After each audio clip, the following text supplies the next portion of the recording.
ناظرین، آپ کا پھر ایک بار استقبال ہے ہم بدلیں گے دیش بدلے گا کے پروگرام میں. ہم بات کریں گے مڈل ایسٹ پہ ٹرموائل کی اور اس کے ریفلیکشنز جو ہم لے سکتے ہیں انڈیا کے پرسپیکٹیو میں. ہمارے ساتھ اس پروگرام میں جڑنے کے لیے ہمارے ساتھ موجود ہیں ذکر الرحمان صاحب. 35 ایئرز سے انڈین فارن سروسز میں آپ نے اپنا ٹائم لگایا ہے اور فلسطین کے ایمبیسڈر رہ چکے ہیں. سر، آپ کا استقبال ہے اس پروگرام میں. Please tell us about middle east turmoil, how it started, اور اس کے کڑیوں کے بارے میں کچھ ہمیں بتائیے پہلے. عادل بھائی، سب سے پہلے تو بہت بہت شکریہ ای ٹی وی کا اور آپ کا کہ آپ نے یہ اتنے خوبصورت جو پروگرام ہے آپ نے اس میں مجھے بلایا ہے.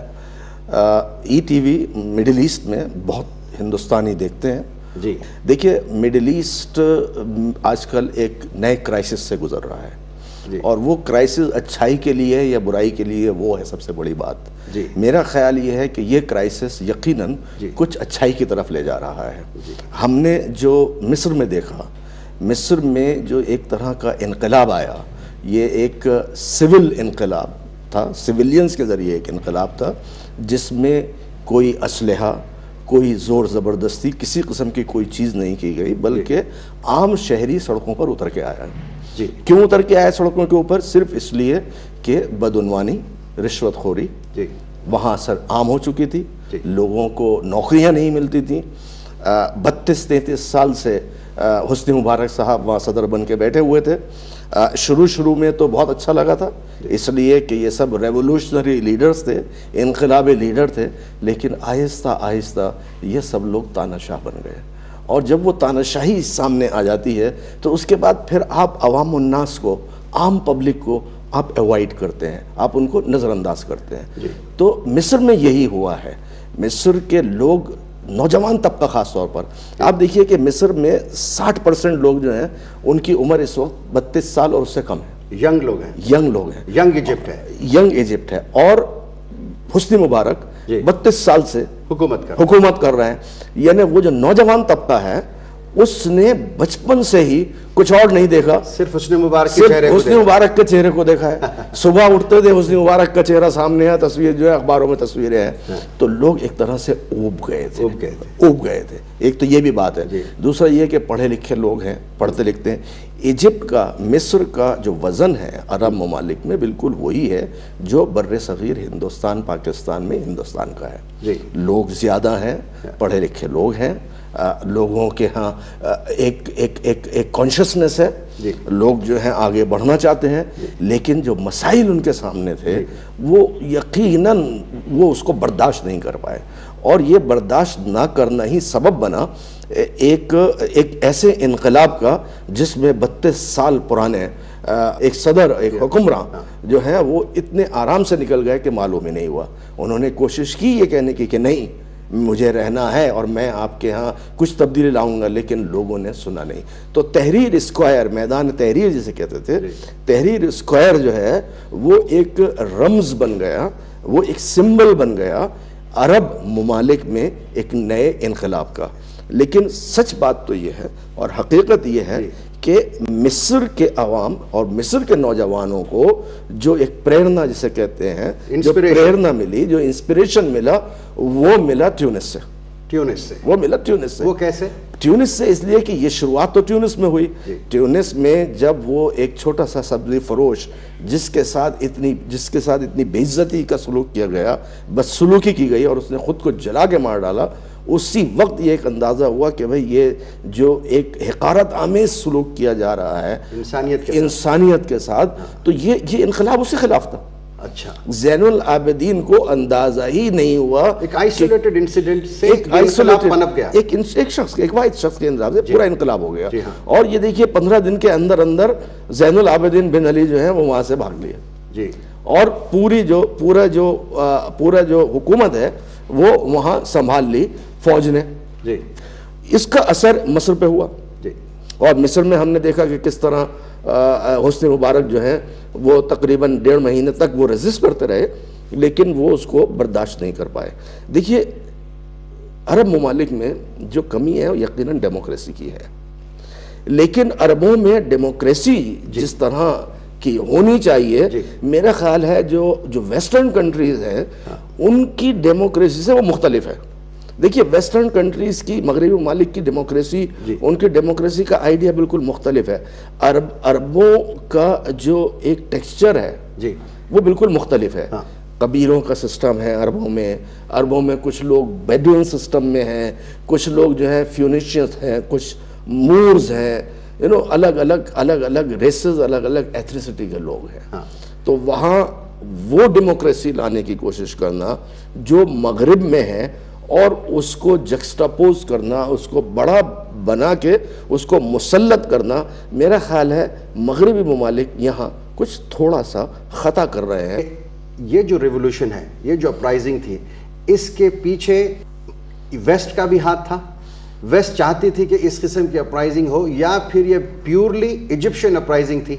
نہیں، مغربی ممالک کا بالکل ہاتھ نہیں ہے، لیکن مغربی ممالک نے اس کو بڑھا چڑھا کے ضرور پیش کیا. صرف یہ بڑھا چڑھا کے اس لیے پیش کیا، اس کی ایک وجہ ہے کہ ایک نیا نظام کو انہوں نے، جو عرب ممالک کے جو عامت الناس ہے، جو پبلک ہے، اس نے سامنے لے کے آیا. جیسے ٹویٹر، انٹرنیٹ، جو ماڈرن سوشل کمیونیکیشن کے نیٹ ورکس ہیں، اس کو استعمال کر کے جو وہ سامنے لے کے آیا، اس سے مغرب بھی ایک حیرت زدہ ہو گیا. اور اس لیے انہوں نے اس کو بڑھا چڑھا کے پیش کرنے کی کوشش کی کہ یہ جتنی بھی چیزیں ہیں یہ سب سوشل نیٹ ورکنگ کی وجہ سے ہوئی ہے. ذکیر الرحمان صاحب، ابھی یہاں پر Arabs and Gulf African nations, حالانکہ یہ عربک سپیکنگ ہے، لیکن ان کے اندر جو سیگریگیشن ہے وہ segregation on the basis of being African اور گلف. اس میں آپ کیا فرق مانتے ہیں؟ عادل بھائی دیکھیے، بات یہ ہے کہ عرب وہ ہے جو عربی زبان بولتا ہے. عرب کوئی ایک قوم نہیں ہے، ایز سچ کوئی قوم نہیں ہے. دیکھیے عربوں میں بربرز ہیں، عربوں میں فیونیشنز ہیں، عربوں میں جو ہے آپ کو بیڈوئنز ملیں گے، عربوں میں ٹرائبل سسٹم ہے. تو مختلف ایتھنیسٹی کے لوگ عربوں میں موجود ہیں. اس لیے آپ دیکھیں گے کہ افریقہ میں ہمیں بربرز ملیں گے، موروکو میں بربر ملیں گے، لیبیا میں بربرز ملیں گے، لیبیا میں توارگ ملیں گے. توارگ بھی ایک ایتھنک جو ٹرائبل.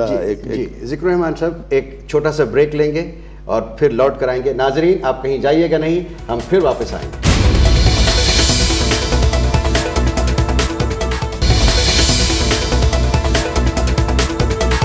ناظرین آپ کا پھر ایک بار استقبال ہے. ہم بدلیں گے دیش بدلے گا کہ اس پروگرام میں ہم بات کر رہے ہیں ذکر الرحمان صاحب سے. ذکر الرحمان صاحب، ہم بریک پہ جانے سے پہلے جاننے کی یہ کوشش کر رہے تھے کہ یہاں پر دو ریجنز ہیں، ایک ہے گلف، دوسرا ہے افریقن عربک سپیکنگ. یہ دونوں میں جب ویسٹ کا ایٹیٹیوڈ ہوتا ہے یا لیڈرز آف دی ریجن، ان میں کہیں ڈبل سٹینڈرڈ آپ دیکھتے ہیں؟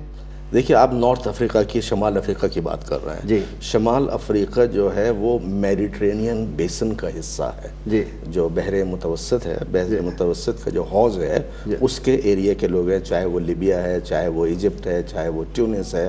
یہ پورے کے پورے ایریا جو ہیں، یا الجیریا ہے، یہ سارے کے سارے میڈیٹرینین بیسن یا متوسط، بحر متوسط کے حوض کے لوگ ہیں چاروں طرف کے. یقیناً مغربی ممالک بہت دلچسپی سے یہ پورے واقعات کو دیکھ رہے تھے. جو لیبیا کے مشرق میں ہوا اور جو لیبیا کے مغرب میں ہوا، اس سے لیبیا شروع میں اثر انداز نہیں ہوا. اور مغربی ممالک بہت پریشان تھے کہ یہ ہوا کیا ہے. ہم نے دیکھا کہ ٹیونس میں انقلاب آیا، ہم نے دیکھا کہ مصر میں انقلاب آیا، لیکن لیبیا میں کچھ نہیں ہوا. تو اس لیے ان لوگوں نے اپنی نظریں لیبیا کے اوپر گاڑی، اور لیبیا میں آہستہ آہستہ ہم نے دیکھا کہ وہاں کے لوگ، حالانکہ غدافی جو ہے وہ بہت ہی تقریباً 42 سال سے 40 سال سے وہاں ہیں، اور جب غدافی آئے تھے اس وقت ان کی عمر 27 سال 3 مہینے 11 دن تھی جب وہ صدر بنے تھے وہاں. اور آج جو ہے وہ 42 سال سے وہاں حکومت کر رہے ہیں. جب یہ آئے تھے تو بڑے زبردست انقلابی لیڈر تھے، لیکن جیسے میں نے پہلے کہا کہ آج وہ تاناشاہ بن گئے ہیں. لیکن تاناشاہ ہونے کے ساتھ ساتھ اس میں کوئی شک کی بات نہیں ہے کہ قذافی نے اپنے ملک کو بہت کچھ دیا ہے. دیکھیے تعلیم وہاں صفر تھی، قذافی کے آنے سے پہلے جو وہاں کے بادشاہ تھے، بادشاہ کے زمانے میں جتنا بھی تیل نکلتا تھا سارا کا سارا سیدھا اٹلی چلا جاتا تھا. شاہ ادریس سنوسی تھے. اس زمانے میں لیبیا کے لوگ جو رہ کرتے تھے وہ صرف لکڑی کے اور ٹن کے مکانوں میں رہا کرتے تھے. غدافی نے آنے کے بعد سب سے پہلے نیشنلائز کیا آئل انڈسٹری کو. نیشنلائز کرنے کے بعد اس نے تعلیم دی. تعلیم کی اور سب سے بڑی بات یہ کہ حریت نسواں، تحریر نسواں، عورتوں کی آزادی کے اوپر بڑا زبردست اس نے توجہ دی. آج ہم دیکھتے ہیں کہ عورتیں جو ہیں بینکوں میں کام کرتی ہیں، اسکولوں میں کام کرتی ہیں، آفیسز میں سارے وہاں کام کرتی ہیں. ایجوکیشن کا یہ حال تھا. Education liberal approach, education and liberal approach. Education اس نے بہت اچھے دی. وہاں کے یونیورسٹیز، وہاں کے جتنے بھی ادارے ہیں اس میں اس نے پورا کا پورا ایک نیا ماحول دیا. میڈیکل وہاں تقریباً فری ہے. کھانا لوگوں کو آج بھی سبسڈائزڈ ہے. آپ لیبیا میں $100 میں یعنی 4,000 روپے میں ایک بہت ہی اچھی زندگی گزار سکتے. لیکن اس کے ساتھ ساتھ جو غدافی نے ایک چیز نہیں دی اور وہ چیز ہے حقوق یا حق رائے. اچھا، آزادی رائے، right of expression, right of expression, freedom of expression, freedom of speech. وہ چیز جو ہے وہ لوگوں میں کہیں اندر سے آئی. لیکن لیبیا میں تو یہ باقاعدہ یہ پورا جو سچویشن پیدا کی ہے یہ کی گئی ہے. اچھا، لیبیا میں یہ تھی نہیں، اس لیے کہ ٹیونس میں جو انقلاب آیا وہ عام آدمی کا انقلاب تھا، بغیر کسی اسلحہ کے تھا، بغیر کسی تشدد کے تھا. بالکل اسی طرح ہم نے مصر میں دیکھا کہ جو انقلاب آیا بغیر کسی تشدد کے تھا، عام آدمی کے ساتھ تھا. سویلینز جو ہیں سڑکوں پہ آ گئے اور حسنی مبارک صاحب چلے گئے. لیبیا میں باقاعدہ اسلحے کو انٹروڈیوس کیا گیا. ریبلز آ گئے، ایک ریبلز آ گئے، سپورٹڈ عام سپورٹ اور فنڈڈ عام سپورٹ مغرب سے ضرور ہے لیبیا کے لیے شروع سے ہی. دیکھیے جو سب سے پہلے بنغازی اور بنغازی سے پہلے تبرک کا جو ہوائی بیس ہے، ہوائی اڈا جسے کہتے ہیں، ایئر بیس، بڑا مضبوط ایئر بیس تھا. وہ کیسے 12 گھنٹے کے اندر تبرک کا ایئر بیس پورا کا پورا ڈسٹرائی کر دیا لوگوں نے. اچھا، کون لوگ ہیں وہ جنہوں نے ڈسٹرائی کیا؟ وہ بالکل ڈسٹرائی کرنے والے وہ ہیں جن کو غدافی نے، حالانکہ ان کو القاعدہ کہا ہے لیکن القاعدہ کے لوگ نہیں ہیں. وہ افغان عرب ہیں. اچھا، ایکچولی یہ افغان عرب وہ ہیں جنہوں نے افغانستان میں لڑائی لڑی تھی. اس کے بعد جب افغانستان سے سوویت یونین نکل گیا اور سوویت یونین ختم ہو گیا، اس کے بعد یہ لوگ واپس اپنے گھروں کو آئے. جب اپنے گھروں کو آئے تو زیادہ تر لوگ جو لیبیا سے گئے تھے وہ لوگ بیدا، درنا اور تبرک کے تھے، یعنی مشرقی لیبیا کے تھے. جب یہ لوگ وہاں آئے تو انہوں نے دیکھا، ان کو کوئی اور کام تو تھا نہیں لڑنے کے علاوہ. انہوں نے دیکھا کہ اچھا یہاں کیا ہو رہا ہے. تو 1990 میں قذافی کے خلاف ایک انقلاب لانے کی کوشش کی، جو انقلاب بالکل فاشل ہو گیا، جو بالکل ناکام ہو گیا. غدافی نے ان سب لوگوں کو پکڑ کے اندر بند کر دیا. 320 لوگ تھے. لیکن ابھی کچھ عرصے پہلے، تقریباً 7-8 مہینے پہلے، جب قذافی نے فرانس سے دوستی بڑھائی، جب برطانیہ غدافی سے دوستی بڑھانے کی کوشش کی اور ان کا جو بڑا بیٹا تھا سیف الاسلام وہ سامنے آئے، تو سیف الاسلام کو مغربی ممالک نے یہ کہا کہ بھائی وہ لوگ جو آپ نے اندر بند کیے ہوئے ان کو آپ سول سوسائٹی میں لائیے. اچھا، ان کو آگے لے کے آئیے اور ان کو لانے کے بعد ان کو ایک نارمل لائف دیجیے.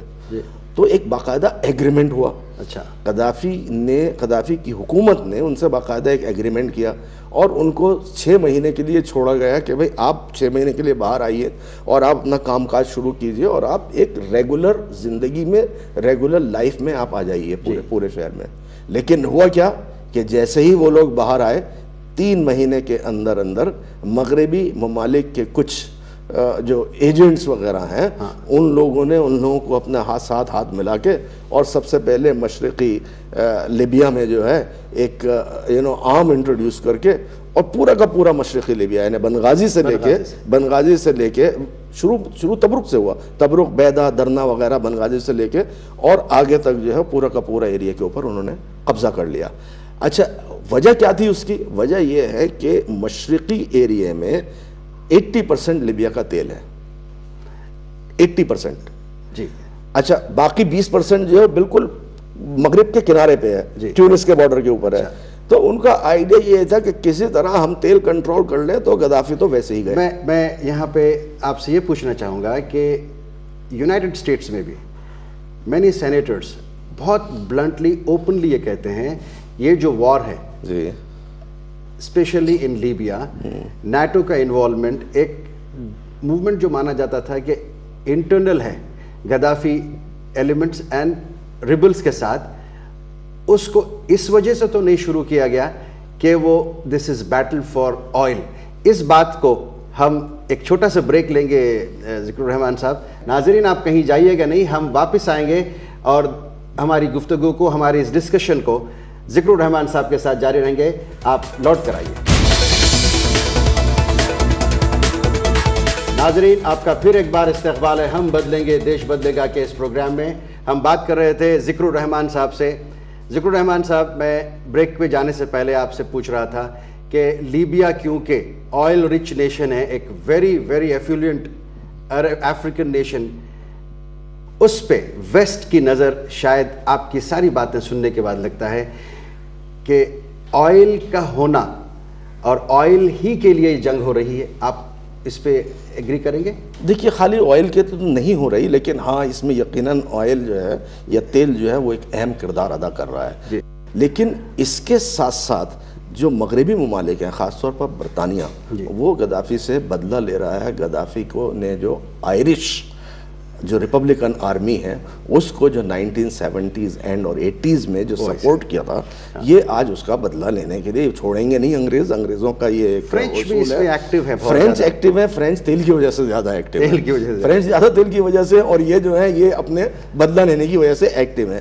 لیکن اس میں پبلک کی بھی ایسپریشن ہے کچھ، ایسی بات نہیں ہے، ایسی بات نہیں ہے، انریسٹ ہے، انریسٹ ہے، اور انہوں نے کچھ بدلاؤ کی وہاں ضرورت ہے، بدلاؤ لوگ چاہتے ہیں۔ دیکھیے 42 سال ہو گئے، بدلاؤ تو لوگ چاہیں گے، چہرہ دیکھتے دیکھتے لوگ تھک گئے ہیں، لیکن اس میں ویسٹ نے جو اسلامسٹ سے ہاتھ ملایا ہے وہ متشدد اسلامسٹ نہیں ہے۔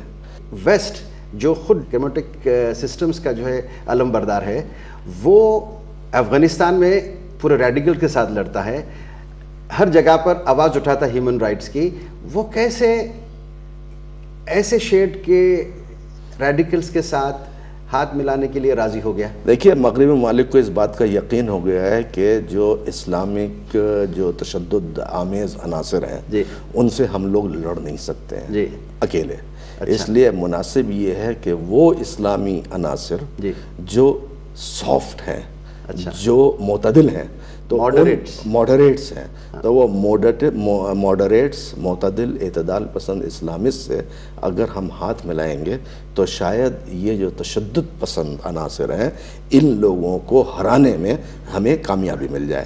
اب جو اپرائزنگ ہے یہ سارے ریجن میں انکلوڈنگ افریقہ اینڈ عرب ورلڈ، اس میں یہ نکل کے آ رہا ہے کہ یہ لوگ، اس ریجن کے لوگ ڈیموکریسی بھی چاہتے ہیں، یہ ماڈریٹس بھی ہیں، یہ پروگریسو بھی ہیں، یہ لوگ دنیا میں ایک کنسٹرکٹیو رول چلانے کے لیے، اپنی بات کو اچھی طریقے سے پیش کرنے کے لیے آج ہم سمجھ سکتے ہیں کہ یہ وہی لوگ ہیں۔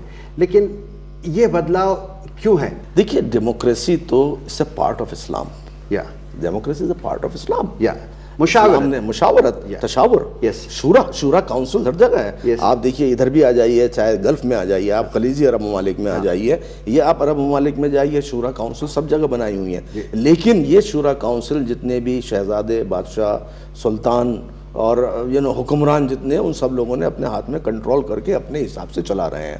تو یہ ایک طرح سے لاوا پھٹا ہے، یہ ایک لاوا پھٹا ہے، برسوں سے تھا، اور جو برسوں سے تھا اب پھٹا ہے، اس لیے پھٹا ہے کہ ان لوگوں کو حکومت کرتے کرتے اتنا عرصہ ہو گیا کہ لوگوں نے سوچا کہ اب ہمارے پاس کچھ ملنا تو ہے نہیں، تو اس لیے اب آ جاؤ سڑکوں کے اوپر دیکھی جائے گی۔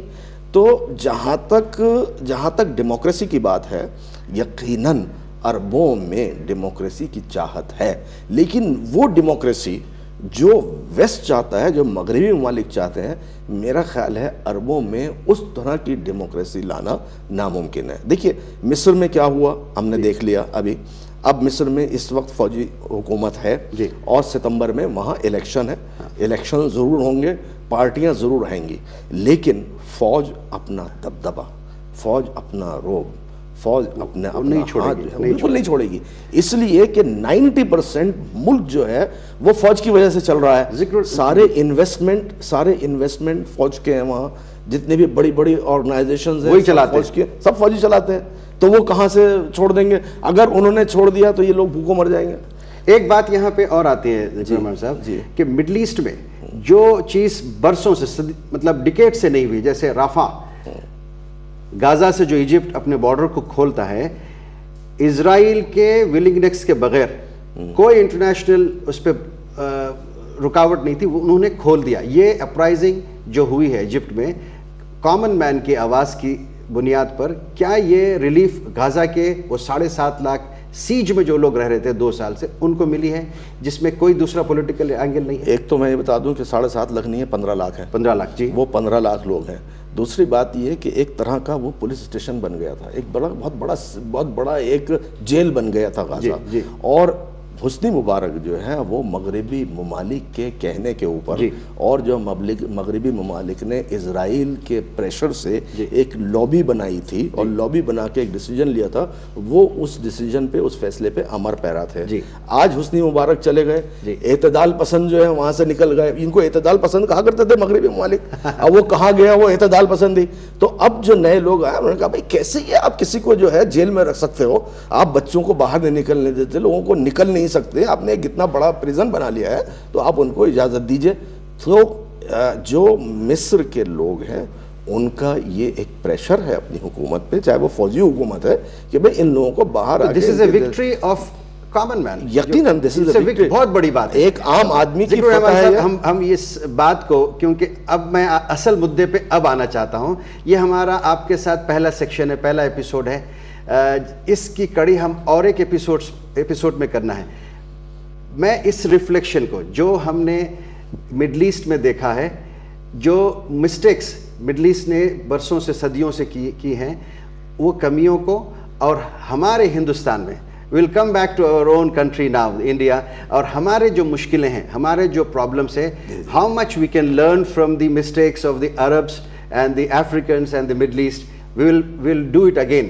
تو انشاءاللہ آپ سے گزارش ہے کہ آپ ہمارے ساتھ اور ایک ایپیسوڈ میں جڑیے.